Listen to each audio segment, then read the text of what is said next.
আপনারা দেখেছেন আগের দিন বিরোধী দলের নেতার উপর অ্যাটাক হয়েছে, আমাদের কর্মীদের উপরে জনসভাকে সামনে রেখে অ্যাটাক করা হয়েছে।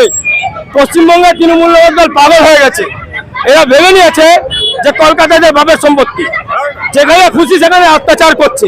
আজকে তার বিরুদ্ধে আমরা রাস্তায় নেমেছি, আর যখন অব্দি আইসি এখানে উপস্থিত হবে না, একটাও গাড়ি যাবে না। কালকে আমাদের কর্মীদের, আমাদের মন্ডল সভাপতিদের মারধর করা হয়েছে, পতাকা পুড়িয়ে দেওয়া হয়েছে। যে পতাকা আমরা বুকে আটকে রাখি সেই পতাকা পুড়িয়ে দিয়েছে। আমরা ছেড়ে কথা বলবো না। এই দুষ্কৃতীরা, কিছু তৃণমূল অশান্তি সৃষ্টি করা ছেলেরা, তাদের জন্য আজকে আমরা রাস্তায়। আপনার নাম? পিয়ুষ কালোরিয়া ময়দানে। তো সেখানে তার জন্য আমাদের পার্টির কর্মীরা কালকে সন্ধ্যে থেকে পার্টির পতাকা লাগাচ্ছিল, আমাদের নেতৃত্বের ছবি লাগাচ্ছিল, হোর্ডিং লাগাচ্ছিল।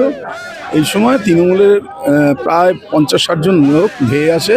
তাদের বক্তব্য হচ্ছে আমরা বিধায়কের লোক, এখানে বিধায়ক ছাড়া কারুর হোর্ডিং থাকবে না, পোস্টার থাকবে না, পতাকা থাকবে না, এখানে তৃণমূলের পতাকা ছাড়া কারুর পতাকা লাগাতে দেওয়া হবে না, এবং আমাদের বিধায়কের ছবি ছাড়া কোনো ছবি এখানে লাগানো দেওয়া যাবে না বলে আমাদের নেতৃত্বের যে ছবিগুলো ছিল সেইগুলো ভাঙচুর করে, পতাকা ফেলে দেয়, পতাকা পুড়িয়ে দেয়, এবং আমাদের ছেলেদের প্রচণ্ড মারধর করে।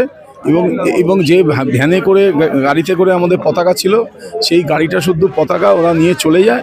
এখন অবধি আমরা পাইনি। আমরা থানায় এসেছি, আমরা পদপ্রোধ করেছি প্রতিবাদ করার জন্য, প্রতিবাদ করেছি, আমরা প্রতিবাদ করেছি। আমরা থানার সামনে এসেছি, থানায় আমরা ডেপুটেশন দিচ্ছি, এফআইআর করছি, এবং আমরা থানাকে বলেছি আইনে হাত আমরা নিতে চাই না, আইন হাতে তুলে নিতে চাই না। আপনারা প্রশাসনে আছেন, আপনারা দেখুন যেরকম ভারতবর্ষে গণতন্ত্র সামনে নির্বাচন, আমাদের বহু মিছিল হবে। ভবিষ্যতে যেন এই ধরনের কাণ্ড না হয়, হলে ভারতীয় জনতা পার্টি যেভাবে আজকে রাস্তায় নেমেছিল, ভবিষ্যতেও কিন্তু বৃহত্তর আন্দোলন এবং রাস্তায় নামবে। আপনার নাম? মৃগাঙ্ক ভট্টাচার্য, বারাসাত সাংগঠনিক সাধারণ সম্পাদক।